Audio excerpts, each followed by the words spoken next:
Praise the Lord. ദൈവത്തിൻ്റെ ശ്രേഷ്ഠമായ നാമം ഈ അനുഗ്രഹീതമായ വിശുദ്ധ പ്രഭാതവേളയിൽ വാഴ്ത്തപ്പെടുമാറാകട്ടെ. എൻ്റെ ശബ്ദം ശ്രദ്ധിക്കുന്ന ബഹുമാനരായ എല്ലാ ദൈവമക്കൾക്കും അഭിഷക്തരായ ദൈവദാസന്മാർക്കും വേഗം വരാൻ അരുളി ചെയ്ത നിസ്തുലനായ ക്രിസ്തയേശുവിൻ്റെ നാമത്തിലുള്ള ക്രിസ്തീയ വന്ദനത്തെയും പ്രഭാത വന്ദനത്തെയും അറിയിക്കുന്നു.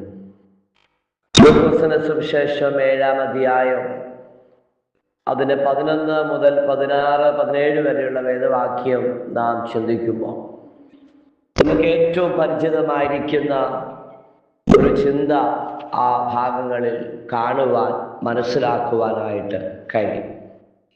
ഒട്ടനവധി പ്രസംഗം ഈ ഭാഗത്ത് നിന്ന് നാം കേൾക്കുകയും പ്രസംഗിക്കുകയും ഒക്കെ ചെയ്തിട്ടുണ്ട്.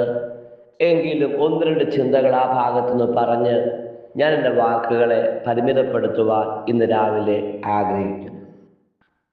11-ാമത്തെ വാക്യം ഇപ്രകാരമാണ്: പിറ്റേന്നാൾ അവൻ നൈൻ എന്ന പട്ടണത്തിലേക്ക് പോകുമ്പോൾ അവന് ശിഷ്യന്മാരും വളരെ പുരുഷാരവും കൂടെ പോയി. അവൻ പട്ടണത്തിന് വാതിലിനോടടുത്തപ്പോൾ മരിച്ചുപോയ ഒരുത്തനെ പുറത്തു കൊണ്ടുവരുന്നു. അവൻ അമ്മയ്ക്ക് ഏകജാതനായ മകൻ, അവളോ വിധവയായിരുന്നു. പട്ടണത്തിൽ ഒരു വലിയ പുരുഷാരവും അവളോടുകൂടെ ഉണ്ടായിരുന്നു. അത് വളരെ പരിചിതമായിരിക്കുന്ന ഒരു വേദവാക്യം. കനമേറിയ ഭാരമേറിയ ഒരു വിഷയമാണ് ഈ ഒരു വേദഭാഗത്ത് നമുക്ക് കാണുവാനായിട്ട് കഴിയുന്നത്. യേശു നൈൻ എന്ന പട്ടണത്തിലേക്ക് യാത്ര ചെയ്യുമ്പോൾ തന്നോടൊപ്പം യേശുവിൻ്റെ ശിഷ്യന്മാരുണ്ട്.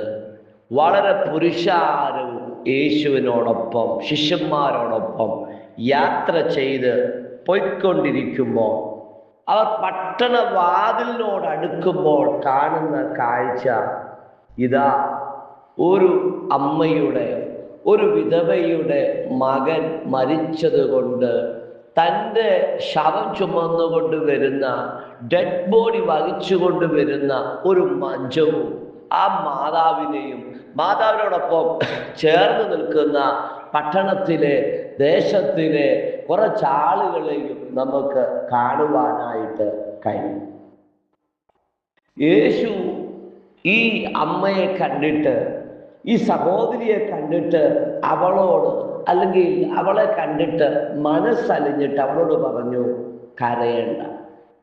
ഇന്ന് പകൽ എൻ്റെ ശബ്ദം ശ്രദ്ധിക്കുന്ന ചില ദൈവമക്കളോട് പരിശുദ്ധാത്മാവ് പറയുന്നു, ചില വിഷയങ്ങളുള്ള ബന്ധത്തിൽ നീ കരഞ്ഞുകൊണ്ടിരിക്കുന്നെങ്കിൽ, നീ ഭാരപ്പെട്ടിരിക്കുന്നെങ്കിൽ, നീ വേദനിച്ചിരിക്കുന്നെങ്കിൽ, ആത്മാവീ രാവിലെ തോളത്ത് തട്ടിക്കൊണ്ട് പറയുന്നു, നീ ഭാരപ്പെടുന്ന വിഷയത്തിനുമേൽ, നീ ഭയപ്പെടുന്ന വിഷയത്തിനുമേൽ, നീ ആകുലപ്പെടുന്ന വിഷയത്തിനുമേൽ, നീ നീറുന്ന വിഷയത്തിനുമേൽ ദൈവാത്മാവ് പറയുന്നു, മാതാവേ നീ കരയണ്ട, ദൈവദാസനെ നീ കരയണ്ട, ദൈവത്തിൻ്റെ ജനമേ നീ കരയണ്ട.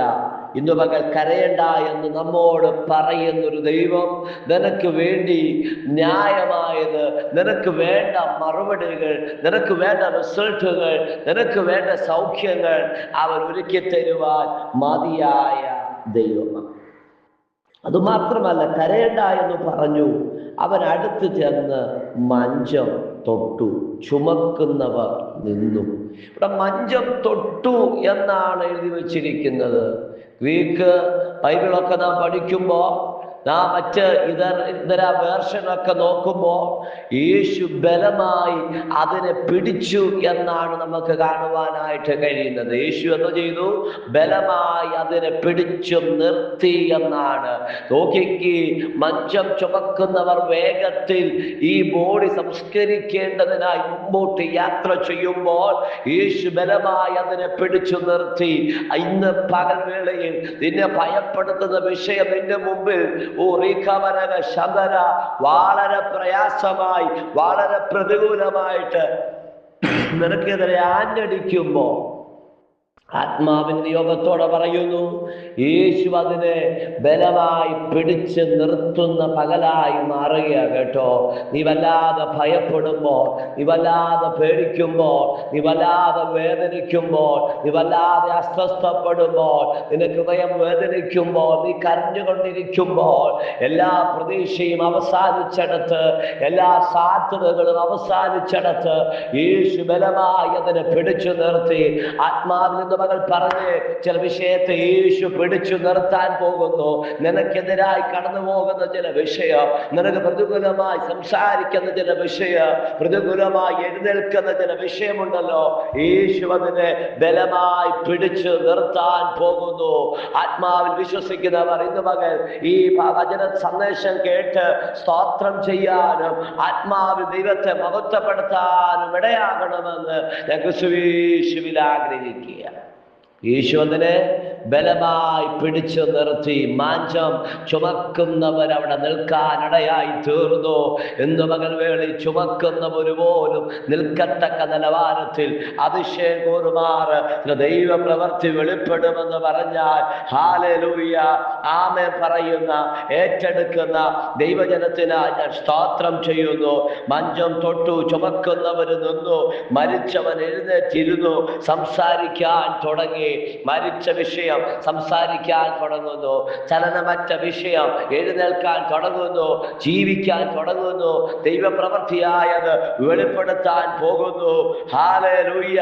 ആ മരിച്ച വിഷയത്തെ, നഷ്ടപ്പെട്ട വിഷയത്തെ, ചലനമില്ലാത്ത വിഷയത്തെ അവൻ അമ്മയ്ക്ക് തിരികെ ഏൽപ്പിച്ച. ഇന്ന് മകൻ നിനക്ക് ചിലത് തിരികെ ഏൽപ്പിക്കുമെന്ന് പറഞ്ഞാൽ, മടക്കി ലഭിക്കുമെന്ന് പറഞ്ഞാൽ, മടക്കി നീ പ്രാപിക്കാൻ പോകുന്നെന്ന് പറഞ്ഞാൽ, നഷ്ടപ്പെട്ട ആരാധന, നഷ്ടപ്പെട്ട പ്രാർത്ഥന, നഷ്ടപ്പെട്ട സന്തോഷം, നഷ്ടപ്പെട്ട ദൈവകൃപ, നഷ്ടപ്പെട്ട തലമുറ, ആത്മാവിൽ നഷ്ടപ്പെട്ട തലമുറ, ആത്മീയതയിൽ നഷ്ടപ്പെട്ട തലമുറ, പിന്മാറിപ്പോയ ചിലത്, ദൈവസന്നിധിയിൽ നിന്ന് അകന്നു പോയ ചിലതിനെ ഈ ദിനം മടക്കി തരുമെന്ന് പറഞ്ഞാൽ, മടക്കി കൊണ്ടുവരുമെന്ന് പറഞ്ഞാൽ വിശ്വസിക്കുന്ന ദൈവജനത്തിനായി ഞാൻ സ്തോത്രം ചെയ്യുക. പട്ടണത്തിലെ വാതിലിലേക്ക് അടുക്കുമ്പോഴാ, പട്ടണവാതിലിലേക്ക് അടുക്കുമ്പോഴാ ഈ അവസ്ഥ യേശു കാണുന്നത്, ശിശുമാരറിയുന്നത്, പ്രിയപ്പെട്ടവര് കാണുന്നത്. ഞാൻ ഇങ്ങനെ രാവിലെ ചിന്തിക്കാൻ ഇടയായി തീർന്നു. പട്ടണവാതിലിന്റെ സ്റ്റെപ്പ് ഇറങ്ങുമ്പോൾ സമത്വരിയിലേക്കാണ് അവർ എത്തപ്പെടുന്നത്. ഇന്ന് മകൾ പട്ടണവാതിൽ കടക്കാതെയും അനുവദിക്കത്തില്ല. അതിനു മുമ്പ് തന്നെ നിനക്ക് വേണ്ടി പ്രവർത്തിപ്പാൻ സ്വർഗം ഇന്ന് മകൾ വേളയിൽ ഇറങ്ങി വരും. 68 സങ്കീർത്തനം 5-ാം വാക്യം ഇങ്ങനെ വായിക്കുന്നു, ദൈവം തന്റെ വിശുദ്ധ നിവാസത്തിൽ അനാഥന്മാർക്ക് പിതാവും വിധവന്മാർക്ക് ന്യായപാലകനുമാകുന്നു. ഒരിക്കൽ കൂടെ പറയാ, ദൈവം തന്റെ വിശുദ്ധ നിവാസത്തിൽ അനാഥർക്ക് പിതാവായ ദൈവമാണ്, വിധവന്മാർക്ക് ന്യായപാലനം നടത്തുന്ന ദൈവമാണ്.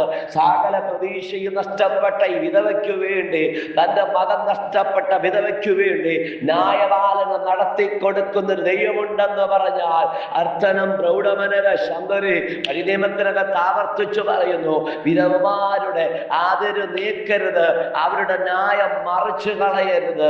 ആരെങ്കിലും വിധവയെന്നോർത്ത് ഭാരപ്പെട്ട് ഈ സന്ദേശം കേൾക്കുന്നെങ്കിൽ, അനാഥനെന്ന് കരുതി ഭാരപ്പെടുന്നെങ്കിൽ, ഏകയായി തീർന്നെന്നോർത്ത് നീ വേദനിക്കുന്നെങ്കിൽ, സകല പ്രതീക്ഷകളും സകല ആഗ്രഹങ്ങളും അവസാനിച്ചെന്ന് വിധിയെഴുതുന്ന മണ്ഡലത്തിൽ ഇന്ന് മകൻ നിനക്ക് വേണ്ടി നിന്റെ വിഷയത്തെ തൊടുന്ന, നിന്റെ മഞ്ചത്തെ തൊടുന്ന, നിന്റെ ഭവനത്തെ തൊടുന്ന, നിന്റെ തലമുറയെ തൊടുന്ന ഒരു ദൈവത്തിന്റെ പ്രവൃത്തി വെളിപ്പെടുമെന്ന് ഈ വചനത്തിലൂടെ ദൈവാത്മാ വളരെ ശക്തമായി നമ്മളോട് ഇടപെടുകയാണ്. അതുകൊണ്ട് കുഞ്ഞെ, നീ ഭയപ്പെടേണ്ട കേട്ടോ, നീ പേടിക്കണ്ട കേട്ടോ.